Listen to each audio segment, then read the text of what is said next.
जय श्री राम सभी सनातनी भाइयों को। दोस्तों आज हम बात करेंगे उत्तर प्रदेश और योगी आदित्यनाथ जी के बारे में। दोस्तों आज उत्तर प्रदेश विधानसभा में बहुत बड़ी चर्चा हुई। दोस्तों आज का मुद्दा ये था कि महाकुंभ जो होने वाला है उस पर चर्चा करेंगे।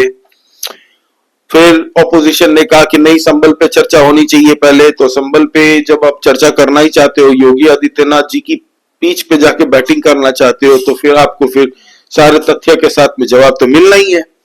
तो आज यही हुआ, ऑपोजिशन हंगामा मचाने चालू कर दिया उन्होंने कि संभल पे चर्चा होनी चाहिए, संभल के अंदर में जो भी हो रहा है वो सही नहीं हो रहा है। हमें इतिहास को कुरेद कुरेद के आप दोनों कौमों के बीच में, चाहे मुसलमान और हिंदुओं के बीच में डिसहार्मनी फैलाने की कोशिश कर रहे हो। फिर वहां पे मुसलमानों की आवाज को दबाया जा रहा है। ऐसा एक नैरेटिव जो ये लोग करते हैं वोट बैंक को खुश करने के लिए, तो वो विरोधी दल चालू हो गए थे। फिर जब चर्चा होनी स्टार्ट हो गई दोस्तों, तब मैं आपको मोस्टली क्या क्या बात हुई है, मोस्ट इंपॉर्टेंटली वही बात बताता हूं। अब दोस्तों वहां पे कोई क्वेश्चन लगा रहा था कि जय श्री राम का नारा लगाया इसलिए वहां पे दंगे चालू हुए। कोई बोल रहा है कि वहां पे पुलिस प्रशासन को अचानक से ले गए। वहां पे एक मस्जिद थी, जामा मस्जिद, तो वहां पे जाके क्या जरूरत थी जय श्री राम के नारे लगाने में। पुलिस प्रशासन भी साथ में थे और उनके साथ में कुछ और लोग भी आए थे, ये आरोप है विरोधियों का। तब सबसे पहले तो राजा भैया ने भी आज एक भाषण दिया, मुझे अच्छा लगा, तो मैं आपको सुनाऊंगा वो भाषण। आप ये वाला भाषण सुनिएगा उनका। उन्होंने भी कहा कि ऑर्डर दिए हैं जज साहब ने, कोर्ट के आदेश से ये एएसआई ने सर्वे किया है। वहां पे सर्वे टीम के साथ में पुलिस प्रशासन टीम जाती है। आपके दौर में हर साल में वहां पे दंगे फसाद होते थे, ये तो सबको पता उत्तर प्रदेश में क्या हाल था पहले अखिलेश यादव के राज में। तो अब कोर्ट से आपको अगर दिक्कत है, कोर्ट के जजमेंट से दिक्कत है, तो आप ऊपरी कोर्ट में आप अपने केस लगाइए ना। तब कोई कुछ बोल नहीं पाया। अब ये राजा भैया का स्पीच सुनिए दोस्तों, बहुत अच्छा है। इसके बाद आपको उनको भी सूचना दी है, तो लीगल वो आपत्तिजनक है। कुछ बिंदु मैंने भी नोटिस है। इस सदन की कार्रवाई लाइव देखी जाती है, रिकॉर्ड रहता है। मनी नवाब साहब हमारे बहुत अच्छे मित्र हैं, साथ में मंत्रिमंडल में भी रहे। पहली बात तो यह स्पष्ट हो जानी चाहिए कि जो सर्वे हो रहा है वो न्यायालय के आदेश पे हुआ है। और जितने लोग बोले हैं इन्होंने पत्थरबाजी का कोई जिक्र, कोई चर्चा नहीं की। अब हम एक चीज तो ये भी जानना चाहेंगे कि क्या पत्थरबाजी करने से न्यायालय का आदेश बदल जाता है? अगर न्यायालय ने किसी सर्वे का आदेश दिया तो उस आदेश को पलटने के लिए क्या तरीका है? उससे बड़ी अदालत मिल जाए कि सड़क पे खड़े होकर के पत्थर प्रशासन के ऊपर और पुलिस के ऊपर चला जाए। आज तक कभी प्रशासन का निर्णय, न्यायालय का निर्णय इससे बदला हो? तो दूसरा, श्रीमान, पुलिस और प्रशासन के लोग जो घायल हुए हैं उनके प्रति किसी ने कोई पीड़ा, कोई चिंता व्यक्त नहीं करी। बहुत गंभीर मामला है ये। ठीक उसी तरह है जैसे बहराइच में 22 साल का एक नौजवान राम गोपाल मिश्र, 4 महीने पहले शादी हुई थी, उसकी हत्या कर दी गई। इतनी निर्मम हत्या करी गई, इतनी गोलियां शरीर में मारी गई, हाथ के नाखून भी निकाल लिए गए। अपराध क्या था कि उसने अपने घर का एक झंडा लगा दिया। श्रीमान, इसी चर्चा में एक बड़ा रोचक तथ्य सामने आया।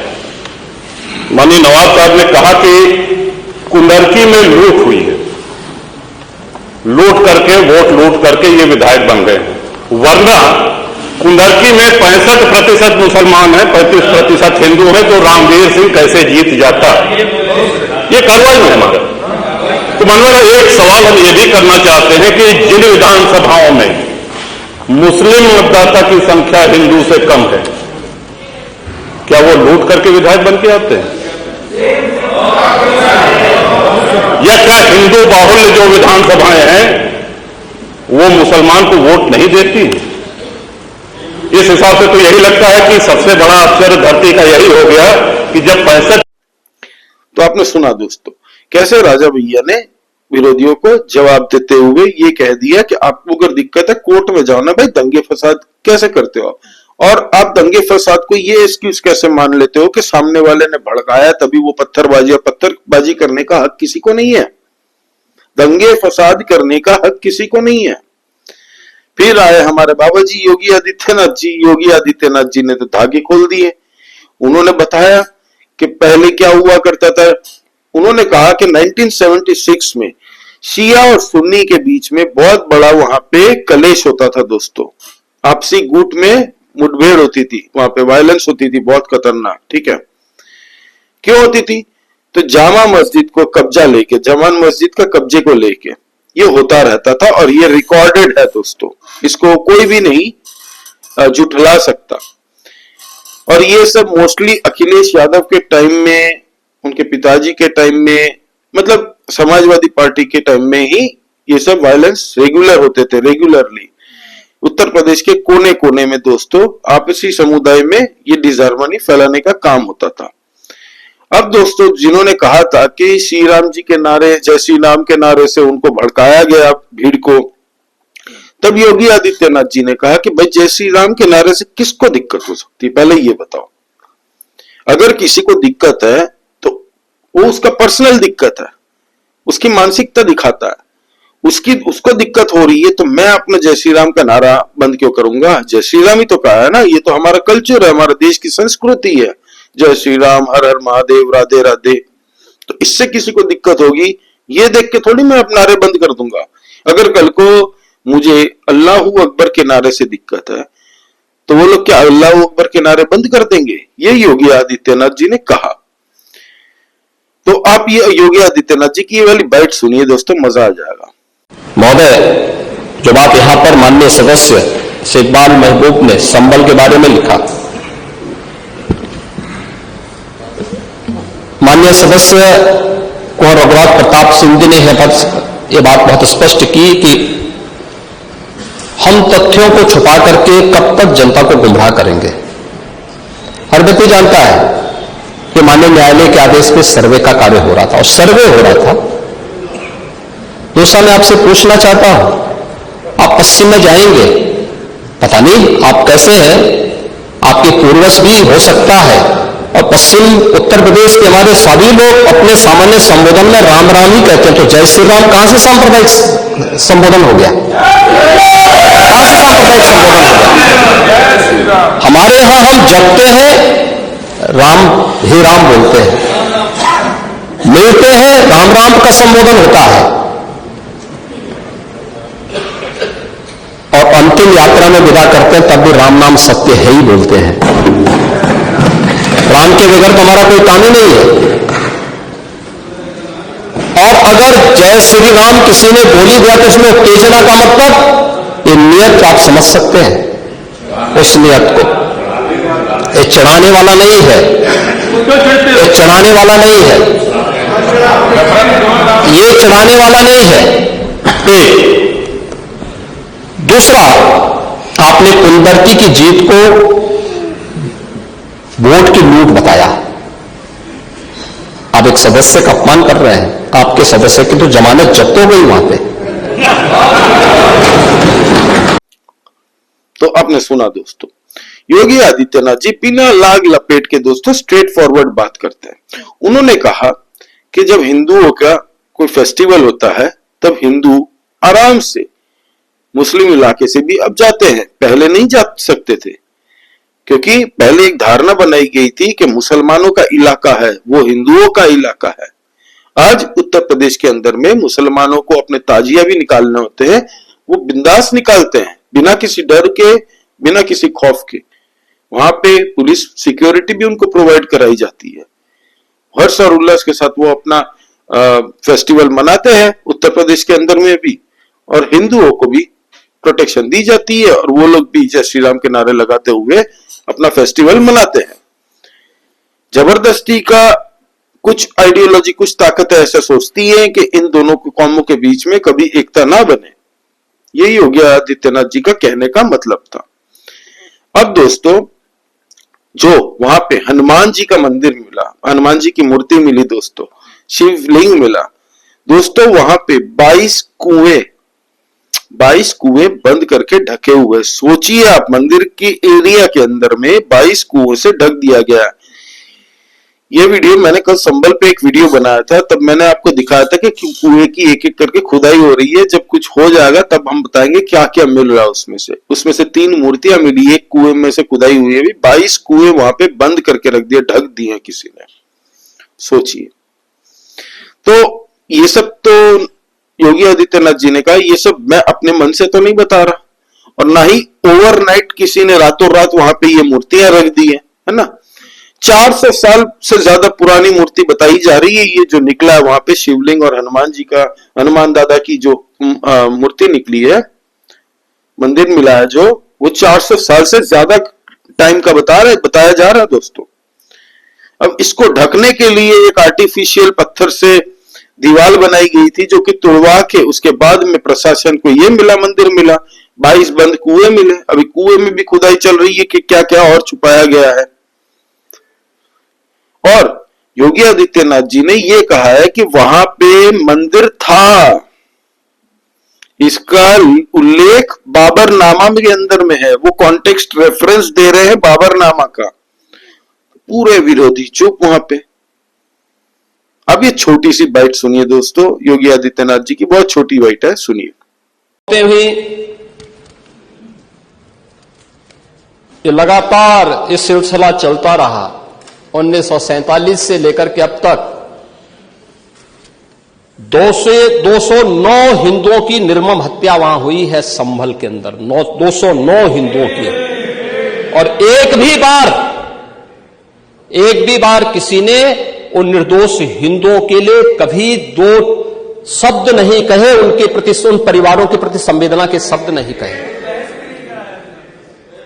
महोदय, जो आज घड़ियाली आंसू बहा रहे हैं, ये लोग कभी भी उन निर्दोष हिंदुओं के बारे में कभी 2 शब्द नहीं कहे। वहां पर 1978 में जो दंगा हुआ था महोदय, तो देखा दोस्तों आपने। अब दोस्तों, ये जो संभल को लेके एक धारणा फैलाई जा रही है ना कि कुछ मुसलमानों को मारा गया वहां पे, वही है दोस्तों। वहां के जो लोकल मुसलमान जो रहते हैं ना, जो सालों से रह रहे, सालों से, उन लोगों ने भी कहा है कि हमें नहीं पता ये भीड़ अचानक से कहां से आ गई है। अचानक से कुछ ही समय के अंदर, घंटे 2 घंटे के अंदर में बहुत सारी भीड़ आई थी और उन्होंने पुलिस प्रशासन के ऊपर में पथराव चालू कर दिया बिना देखे। पत्थर तो क्या दोस्तों, वो ईंट होती है ना जिससे घर बनते हैं, उसके टुकड़े मिले गए दोस्तों। अचानक से वहां पे इतने सारे ईंट के टुकड़े कहां से? कहा जा रहा है जब सफाई हुई ना दोस्तों, 3 ट्रक भर के पत्थर निकले वहां पे। साथ में 2 धारी चाकू जैसे औजार छोटे छोटे मिले हैं। और जो 5 लोग मारे गए हैं, ये कहा जाता है दोस्तों, जो पोस्टमार्टम की रिपोर्ट आई कि ये आपसी बंदूक की गोली में मरे हैं दोस्तों, जो कट्टा लोकल होता है उससे। जिसके बाद पुलिस इन्वेस्टिगेशन हुई, काली बंदूक की जो गोलियां मिली दोस्तों, वो भी पाकिस्तान ऑर्डिनेंस फैक्ट्री की मिली थी। तो ये लोग कौन थे बाहर से? और योगी आदित्यनाथ जी ने आज कह दिया कि ये जितने भी पत्थरबाज थे ना वहां पे, जितना भी, सबको तोड़ा जाएगा और कोई भी नहीं बख्शा जाएगा।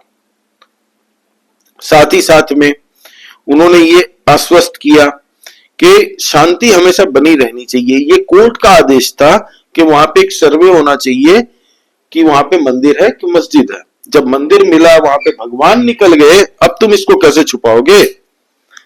आज अखिलेश यादव की एक बाइट सुन रहा था सुबह सुबह, जब पूछा गया उनसे मीडिया ने, तब उन्होंने कहा कि हमें भविष्य पे फोकस करना चाहिए। तो क्या अखिलेश यादव जी हमारे इतिहास को भूलने की कोशिश करवा रहे हैं क्या?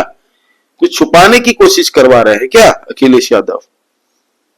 आप सोचिए, आप जवाब दीजिए। अब क्योंकि सब सामने आ रहा है तो इनको दिक्कत हो रही है कि ओ माय गॉड, ये सामने कैसे आ गया, अब हम क्या बोलेंगे, अब किसको हम बचाएंगे, अपने वोट बैंक को कैसे कुछ करेंगे? वही है दोस्तों, इसमें पूरे प्रदेश के अंदर में जितने भी मुसलमान हैं वो अपना त्योहार खुशी से मनाते हैं, और वैसे ही हिंदू लोग भी अपना त्योहार खुशी से मनाते हैं। यही योगी आदित्यनाथ जी ने कहा। और साथ ही साथ में वहां पे कुछ ऐसे पॉकेट्स है जहां पे कुछ लोग दंगा भड़काने की कोशिश करते हैं, जिसमें इनोसेंट लोगों की मौतें होती है। योगी आदित्यनाथ जी ने कहा कि 1947 से लेके अब तक संभल के अंदर में हिंसा जो हुई है टाइम टू टाइम, 209 हिंदुओं की मौत हुई है दोस्तों। आज तक 209 हिंदुओं की जाने गई हैं जो रजिस्टर्ड है, अनरजिस्टर्ड की बात नहीं की, रजिस्टर्ड है। एक भी आवाज अभी तक इन हिंदुओं की मौत पे नहीं उठी है। तो यही योगी आदित्यनाथ जी कह रहे हैं कि 2017 के बाद से उत्तर प्रदेश में दंगा बंद हो चुका है। इससे कईयों की दुकानें बंद हो गई हैं। कई लोग चाह रहे हैं कि अरे उपद्रव नहीं होगा यहाँ पे तो फिर हमारा वोट बैंक खुश कैसे होगा। भाई जाने दोनों तरफ से जाती है जब दंगा होता है। तो योगी आदित्यनाथ जी बिना लाग लपेट के वो अपीजमेंट करने की कोशिश नहीं करते। उनका स्ट्रेट मैसेज है कि भाई कायदे में रहोगे तो फायदे में रहोगे। उत्तर प्रदेश में दंगा फैलाने की कोशिश कोई भी करेगा, कोई भी धर्म मजहब कहीं भी पंथ से हो, सब तोड़े जाएंगे, सबके लेवल निकलेंगे अगर लॉ एंड ऑर्डर के साथ खिलवाड़ करने की कोशिश की तो। बात जहां तक उत्तर प्रदेश पुलिस की करते हैं, जब विरोधियों ने जैसे कहा कि पुलिस प्रशासन थी वहां पे, पुलिस प्रशासन ने संरक्षण दिया, नारेबाजों को बचा के रखा, जय श्री राम के जो नारे लगा रहे थे, और भीड़ जब पत्थर मार रही थी तब पुलिस प्रशासन को रिएक्ट नहीं करना चाहिए। तो क्या करती पुलिस, बताओ? पुलिस वालों की फैमिली नहीं होती? पब्लिक आज उत्तर प्रदेश पुलिस जो पब्लिक है ना उत्तर प्रदेश के अंदर में, चाहे वो किसी भी धर्म से हो, मुसलमानों भी काफी खुश है भाई वहां पे। आप मुसलमानों से भी बात करिएगा कि यहाँ पे दंगे नहीं हुए, इससे क्या आपको बेनिफिट मिला, वो खुश है। ये कुछ इक्का दुक्का पॉकेट में जहां पे बाहर से लेके आ जाते हैं ना ये लोग घंटों के अंदर में, वहां का जो सांसद अब्बारक, तो उसको भी रगड़ा जा रहा है अच्छे से, उसको भी जिन निकाल रहे हैं अभी उसको रगड़ रगड़ के। बताओ कहां से आया, क्या है, उसके क्या कनेक्शंस है। कल एक रेड हुई थी उत्तर प्रदेश के अंदर में एक मदरसा में, जहां पे रेलवे में, वो रेलवे जिहाद कहा गया उसको, कैसे किया जाता है उसको पढ़ाई में एनआईए को मिला है। दिमाग घूम गया सबका कि वहां पे सिखाया जा रहा है कि रेलवे में जो पटरी के ऊपर में कुछ बिछा दो, सिलेंडर छोटे छोटे मिल जाते हैं, पत्थर के टुकड़े मिल जाते हैं दोस्तों, साइकिल मिल जाती है वहां पे। तो ये सब क्यों हो रहा था? ये सब पढ़ाया जा रहा था इस मदरसे में। तो इससे क्या आप पूरी कौम को ही आप दोषी दे दोगे? तो अखिलेश यादव ये जो राजनीति करने की अपनी कोशिश कर रहे हैं, जो पुरानी राजनीति वो पुराने जमाने में चलती आ रही थी ना उनके, कि हर रोज आए दिन कहीं ना कहीं उत्तर प्रदेश में दंगा फसाद होता था, सड़कों पे 8, 9, 10 बजे के बाद में निकलना मुश्किल हो जाता था दोस्तों। बहुत ऐसी जगह है उत्तर प्रदेश के अंदर में 10, साढ़े 10 बजे के बाद लोग निकलते भी नहीं थे। आज सुरक्षित घूम रहे हैं। पुलिस प्रशासन उत्तर प्रदेश की इतना बढ़िया काम कर रही है, पूरे भारत की, भारतवासी लोग उनको सराहना कर रहे हैं कि जिस तरीके से law and order Uttar Pradesh जैसे इतने बड़े स्टेट को मेंटेन किया गया है कि उत्तर प्रदेश पुलिस को क्रेडिट जाता है भाई।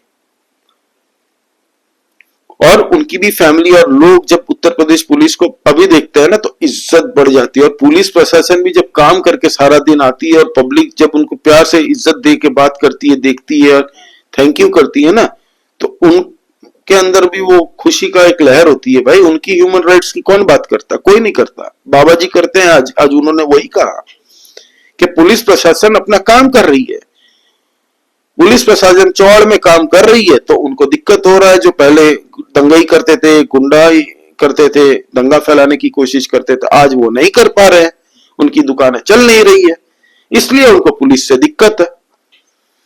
तो ये रहा आज का पूरा तामझाम दोस्तों। विधानसभा में अच्छे से धो दिया है अखिलेश और विरोधी जो कांग्रेसी दल के कुछ थे वहां पे, उन सबको धोया दोस्तों बढ़िया से।